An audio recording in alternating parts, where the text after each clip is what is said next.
Welcome to BFR Radio, a podcast dedicated to all things BFR. This podcast is proudly sponsored by sportsrehab.com.au, where if you want to buy your own BFR cuffs, or you want more information about the type of training, or you just want more information, this is your one place to go. And I'm your host, Chris Gavilio.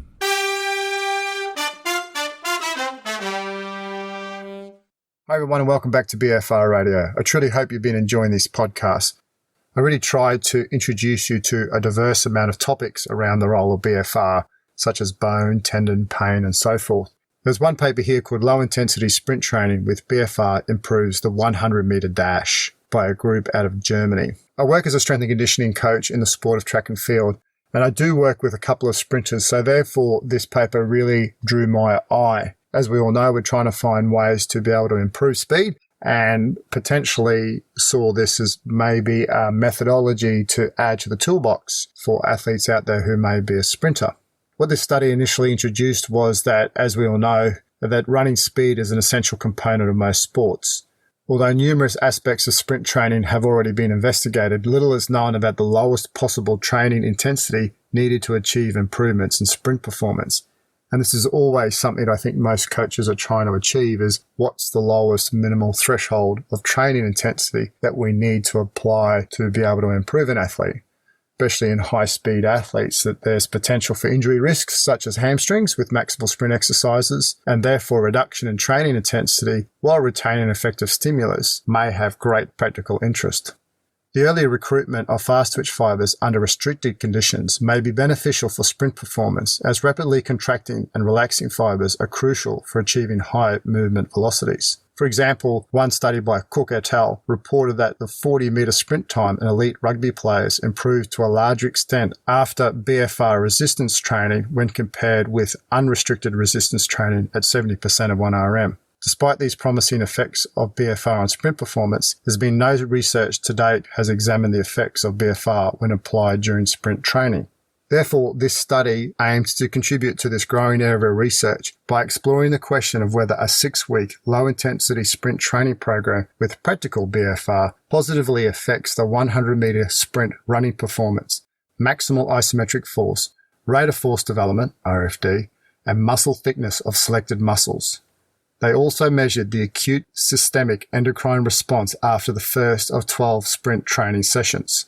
Therefore, the independent variables in this study consisted of the two different training modalities, with and without BFR, and the dependent variables included the 100-meter sprint running performance, the maximal isometric leg press force, the RFD, and the muscle thickness of the rectus femoris and biceps femoris. The dependent biomarkers were testosterone, human growth hormone, insulin-like growth factor 1, cortisol, and the heart-type fatty acid binding protein, which is known to be a damage marker of muscle. 25 healthy male sports students were used in this study, and the participants were asked to refrain from any other sprint training throughout the intervention period. The procedure that they used here, they had the 100-meter sprint running test where they performed a thorough warm-up, and I mean a thorough warm-up, and they did 2 flat-out 100-meter sprint tests on an indoor track. The strength testing, the leg press maximal isometric force, and the RFD were tested using a leg press machine. Their inner knee and hip angles were locked into 120 and 60 degrees respectively, and a hip belt was used to secure this position throughout the test. They did 3 maximal efforts, and their best RFD determined force. The subjects then performed 3 isometric maximal contractions, where they aimed to extend their knees and hips against the fixed foot plate at maximal voluntary effort and velocity. The RFD was determined from the trial with the highest force output. The BFR in the study was applied to the proximal part of the upper thigh of the participants using elastic knee wraps, 13 centimeters wide. They mention here that BFR using elastic knee wraps with moderate perceived pressure, at a scale of 7 out of 10, effectively induced venous pooling without arterial inclusion. It's important here to also note that markings were used to ensure that the wraps were pulled to only 75% of their maximum. The same submaximal pull was applied during the intervention. In all cases, the elastic wraps were layered with each rotation instead of spreading it out over the thigh. To ensure that the arterial blood flow was not occluded at this pressure, they assessed the blood flow of the arterial tibialis posterior. The muscle thickness was assessed for the rec fem and the biceps femoris to investigate whether the intervention elicited any hypertrophy adaptations on the trained musculature using ultrasound. The exercise training protocol was that both groups performed 6 consecutive 100-meter sprints on an indoor track at an intensity of 60 to 70% of their predetermined best sprinting performance. They had people there with stopwatches to actually ensure that they stayed around preset times or approximately thereof, and the rest periods between each sprint were set to 1 minute, where the participants of the BFR group were required to remain wrapped with their BFR straps. Blood samples were taken only after the first training session, and they were taken at pre, immediately post, 20 minutes and 120 minutes post-session, as well as 24 hours after the submaximal sprint session. Here we have quite a straightforward session. It's twice a week. They're only doing sprint sessions. One group has the cuffs on and the other group doesn't, running at quite an achievable 60 to 70% of their actual maximal 100-meter time. At this point, I'm getting quite excited, saying this is quite a straightforward study. And also they're getting some strength and maximal force measurements through an isometric leg press machine, and as well as some muscle thickness to see if there's any hypertrophy gains. At this point, I'm reading the study and I'm thinking it's a really straightforward type design. And I'm trying to actually get an idea of the level of the athletes. Now, in the actual paper, in the abstract, it says well-trained sports students, male. And when I look at their times, they're sitting around 12.4 seconds. Now, in the world that I work in, 12.4 isn't very fast. And I understand there's obviously constraints around getting elite athletes. However, I've got to obviously then take a consideration around the level of athlete and the type of response we might be looking at. The results here I'm going to keep quite simple. They actually go into quite a lot of detail around what they actually observed here. With respect to the results, there was significant change for the intervention group in the 100-meter time, the RFD for the leg press, and the muscle size in the rec fem and the biceps femoris, whereas there was no significant change in the non-BFR or the control group. In the BFR group, the 100-meter time improved from 12.42 to 12.05. That was their mean time, so 0.38 of a second, versus only a 0.16 second change in the control group. Small change was observed in the RFD of the leg press. It improved by 6 kilonewtons per second. And in the rec fem, it increased 1.5 mils, whereas in the biceps fem, 1.8. With respect to the blood parameters that they measured, lactate levels increased in both groups immediately post-sprint session. Human growth hormone experienced increases for both conditions immediately post and 20 minutes post.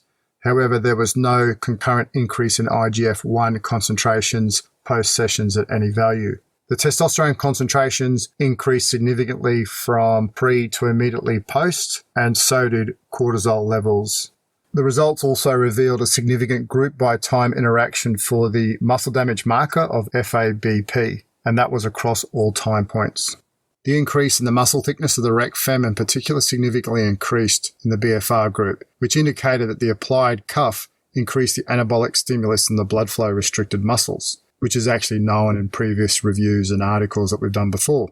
Furthermore, in their discussion, they said with their findings, the present study revealed that the muscle thickness of the rectus femoris significantly increased only in the BFR group. However, they should have also mentioned the biceps femoris as well significantly increased, which indicates that the applied cuff increased the anabolic stimulus in the blood flow restriction muscles. They said that the muscle thickness of the biceps brachii in the study remained virtually unchanged from pre to post. That would probably be something we'd expect to see, in that the biceps brachii is in the arm. And with BFR use, I've typically found that you need to stimulate the muscle. If you look at the Cook study where he used lower body cuffs, he actually stimulated the upper body muscles through using bench press and also supine pulls. However, in this study here, all they're running is twice a week. They did no other training. They did no other strength work as well. Therefore, in my opinion, you would never expect to really see improvements in the biceps brachii in the upper body using lower body BFR cuffs when all you're doing is running twice a week. There's just not enough stimulus. Whereas in this case, I said the arm movement during the sprinting was possibly insufficient to elicit the described cross transfer. That is pretty obvious. They also spoke about in the discussion that using the cuff was not associated with greater strength gains compared to the control group.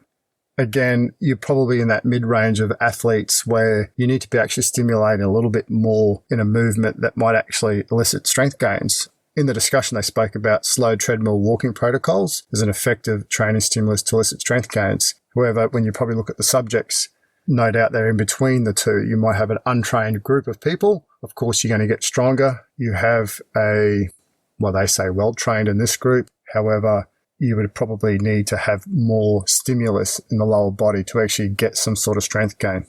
With respect to the hormone response, they spoke a little bit about the lactate and really didn't mention anything about the other markers. And I really feel that having an acute measure at the start of the training study is not an indication of really what's happening to the body.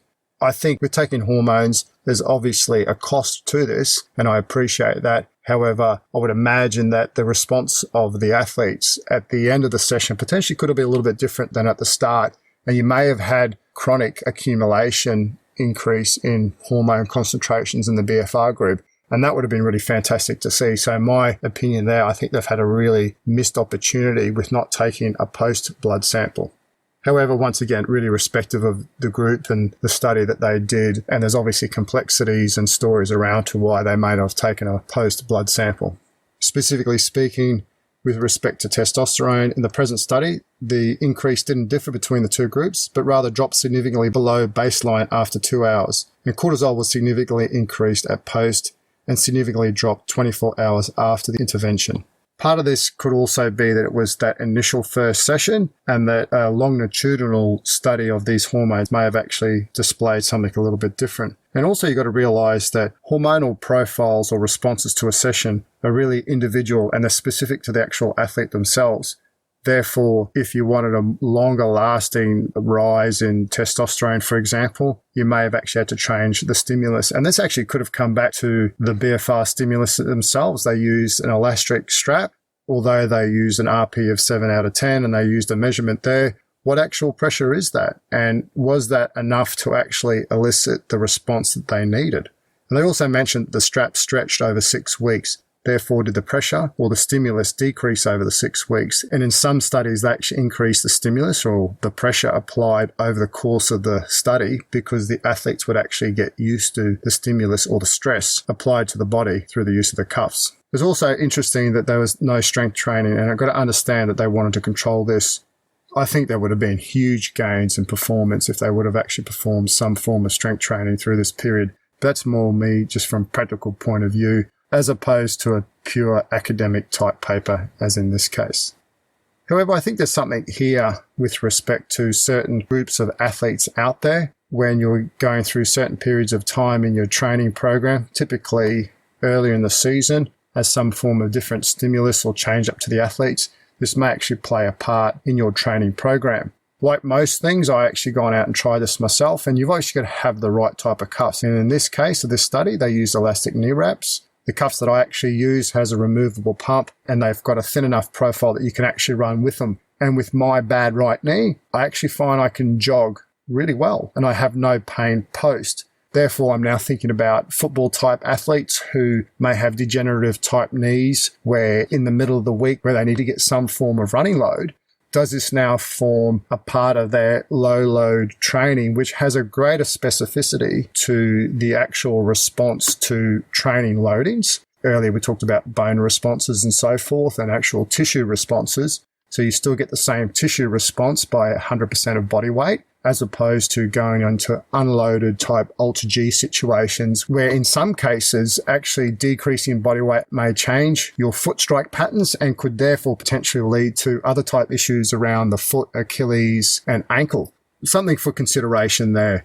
I can definitely see this to be used in, high running type load sports such as AFL where you need to be getting some form of low mileage through the week. You can actually then put them on, do your run throughs, decrease the pain in the joints and in the tendons as it's known to do, increase the activation of the musculature, potentially increase some form of hormonal profile within the body if there's enough stimulus, and actually get 100% loading of body weight on the ground with very little pain. Something there definitely for consideration. However, I know at the elite level that there's a need to be running at 100%, and then this would not form part of the majority of the session. Once again, though, it potentially could form something that some form of tempo type running once a week in that early general physical preparation phase. And on that note, we're going to go on to how you do BFR. And today on How You Do BFR, I've got Joseph Coyne. Welcome aboard, Joseph. Thank you, good sir. Yeah, and Joseph's a strength and conditioning coach, track and field coach. I've known Joseph for a few years now. We always cross paths, and I really enjoy his knowledge and his banter and his general demeanour. And obviously with my passion with BFR, he's told me several times about just different stories with the work that he's done. But in particular, he had some surgery on his hip, and he's told me a few times about how it's benefited his hip and his recovery. So I thought I'd take the opportunity today to get him onto the podcast just to discuss about how he used it, his thoughts of it, what he did, and some thoughts moving forward. Cool. Mate, thank you so much for having me on.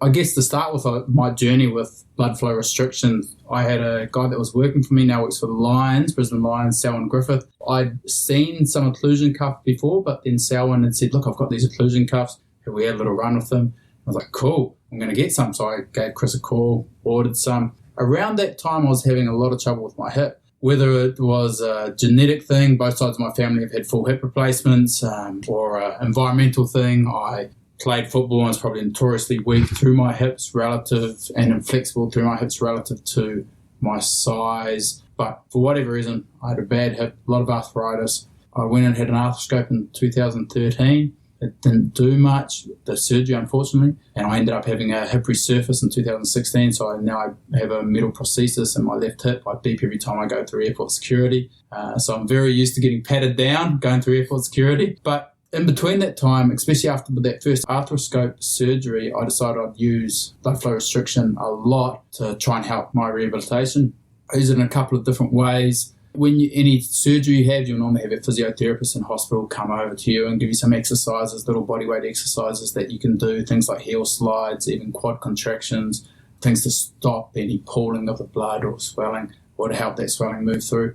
And I'd put the occlusion cuffs on when I was doing those exercises that the physio had given me, and then I'd also use them passively. I'd just put them around the top of my leg, pump it up to say 150, and sit there for 5 minutes. Take it off for 5 minutes watching TV, sit there for 5 minutes, take it off for 5 minutes. And I thought that was really beneficial for me in terms of how quick it healed around then and how it made my hip feel subjectively, especially in those initial stages of that rehabilitation after that arthroscope. Those are the main things that I use. For me, it didn't actually, that arthroscope was kind of like a waste of time for me. As I kind of alluded to, I had the hip resurface in 16, but I also used it prior to that hip resurface in like an attempt to, maybe I don't need this hip resurface, I'm going to go all out. And this was a result of, I was part of this physiotherapist on the Gold Coast, David Battersby. He had his tightening exam for physio, and one of his examiners was a guy called Anthony Hogan, who's a big-time groin injury prevention expert. And one of their suggestions was you got to do a lot of work on the glutes and on the hips, make them really conditioned. So I'd walk around with a miniband in my pocket, and sort of 5 times a day I'd be doing these little clams and adductions, internal rotations, all sorts of stuff, dropping down on the middle of the floor. But combined with that, I also used some BFR to take the edge off any pain I had. And I'd be sitting at a desk. This was when I was in China, actually, sitting at a desk, working away on my computer, put a cuff on, pump it up, leave it on for 5 minutes, boom, 5 minutes up, take it off, let it sit on the desk next to me for 5 minutes, put it back on and off. And that was an attempt to try and really condition my hips in the hope that it might prevent any need for surgery. I still ended up having the surgery, but my hip definitely felt better from that work, that like really constant sort of 4 to 5 times a day conditioning work and the BFR stuff. And you've done a lot of work yourself as a coach, and what would be the difference you would have felt if you didn't have the cuff on versus the cuff? Yeah, so just subjectively, my hip would get really angry. And that's the best way of describing it. Like if I was squatting down or lunging certain positions, and it would just get angry and it would be achy, really stiff to sit down would be another one, and really stiff to put my leg in any type of external rotation or like a Faber position, like a figure 4 position. But using the cuff, those things were 100% subjectively better. So I'd have it on for 5 minutes and I wouldn't be doing anything. I'd just be sitting there with it occluded, and then I'd move around a bit, and whether it was like just getting blood flow in there, passively getting like an increased amount of blood around the joint, look, it definitely helped me.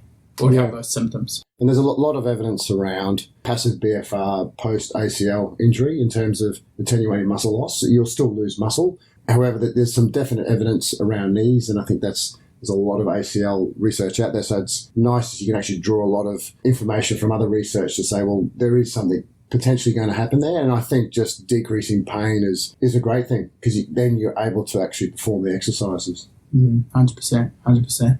And in our conversations, Joseph's done a lot of work in China in the sport of track and field, and worked with the Chinese Olympic Committee over there. Yep.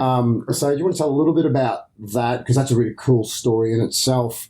And then some of the work you did with BFR with some of the athletes over there. Yeah, sure. So I had 2 jobs based in China. One was contracted through EXOS, which was with the Chinese Olympic Committee, working at their version of the Australian Institute of Sport. It was called the NSTC, National Sports Training Centre. And athletes would come there for their rehabilitation after surgery. When I first got there, I wasn't the person taking care of that, but we had a physiotherapist there, or 2 physiotherapists that would do a lot of that work. And they were really interested in BFR once they'd seen me use it. One guy that springs to mind, Julian Romero, great Argentinian physio, now doing a lot of work on the tennis circuit. He was right into it. We had a look at that. There was a JSCR position statement, maybe not position statement, but a review of blood flow restriction that we had a big look at. And there was a volleyball girl that springs to mind. This girl is sort of 6'6", 6'7", and anytime you're taller, rehabilitations take longer, in my experience. You weigh more, rehabilitations take longer, and the bigger bodies. But we used it a lot with her, and he actually left the COC, and I kind of took over her rehabilitation. I can't recall, maybe it was a halfway through or a third way through, but we would use a lot of BFR with her to try and get muscle bulk around that distal quad, using it on the bike, using it on knee extension machine, using it in certain types of walking patterns, gait patterns we wanted, and also to provide that little bit of pain relief that you get, that sort of analgesic effect you get from it. We used a lot. So I used it in that sort of return to sport. I also used it with a long jumper who had a knee arthroscope, and we did a lot of knee extension work and BFR work. I've used it with some pretty famous footballers. Guy did his Achilles at the Olympics, and when I went over and worked with him, would put it just below the knee and do hundreds and hundreds of reps of unweighted kneeling calf raises, things like that, and even put it on them passively as well. And when I get into conversations with people about how they use it, and I dig a little bit deeper, they tend to always bring out a little gem. Is there any other exercises that you've done it and you've gone, I haven't seen it done like this, but we'll give it a go? I use a couple of things for Achilles. So a half kneeling calf raise where the front leg's doing the calf raise, and I use that just to start, do pumps through the leg. We also used it just seated flutters, like how you would, it's common for a physio exercise to be seated on the floor, legs straight, and just do maybe 50 to 100 calf raises where it's mainly just going back and forth to get blood moving through there. So I used it like that. I'll also do a crouching calf raise with it. I'm just thinking back to what I've used it. But actually, my journey didn't actually start with Sal. My journey started with Ben Rosenblatt at the EIS, and I went to see him. I went and talked there in 2013. Like, he talked on BFR, and I was like, wow, this is really cool. And I went out to Bishop Abbey in London and how he used it, and that actually really inspired me. I basically, and Chris, you can correct me or update me on how to use it, but I basically used his sort of 3 sets of 20 reps or 4 sets of 15, whatever it was, with a certain amount of rest. Those are just my go-to protocols with it. Yeah, and like the big one now is the 75 rep protocol, 30, 15, 15, 15. I actually just use high reps, 3 sets of 15, 3 sets of 12. I think what it is just the high reps with the low load on a continuous manner just gets that huge amount of accumulation of metabolites as a result of it. And so I personally don't get too bogged down whether it's 3 sets of 20 or is it 30, 15, 15. It's just about just working. And when you look a lot in academic papers, they tend to do just one exercise. However, in a real-world rehab setting, you're probably doing 3 to 4, if not more exercises. So over the course of the whole session, I feel you're getting enough metabolic stress to create the adaptations that you need. And also, when you're looking at 20% of RM in an elite athletic population, those loads are so much higher. Even just the pure body weight, the athletes are so much higher than in traditional academic papers. Therefore, I've just used my own experiences just to adapt it. So whether it's 3 sets 20 or 15s, I think as long as the reps are high, load is low, and the pressure set correctly, I think you're doing a really good service to your athletes. Yeah, I agree. It's like, for me, it was they can get some work through or some adaptation through the tissue or the joint that you want with a low load that's not going to cause much mechanical stress, hopefully, but there'll still be some hormonal stress potentially or some architectural stress. I don't know the correct term there or how to say that quite, how my mind is telling me to say it. And I was like, this is great, because now if I've got a person that's banged up and doesn't want to, say, do a leg press or a squat or a knee extension with a certain amount of weight, they can do it with 30% of that weight, but put the blood pressure cuff on and they'll get some type of adaptation that might be very close to what they'll be doing outside of it. And they're probably not going to feel as sore, or joints aren't going to feel as angry post that session. I think also a lot of the research focuses on 30%. And I've done some work in the football codes, and it's amazing when even at, say, 70, 80% of RM, and you put it on them and they go, oh, my knee pain's gone, you know, and then you talk to them about, oh, yeah, I've always had knee pain. It's always sore, my tendons. And so there is a place in that high load lifting. There's just not a lot of research out there. There's definitely one paper with Christian Cook using 70% of 1RM, but there's not a lot using high loads. And I think there is definitely a place, and definitely an elite sport.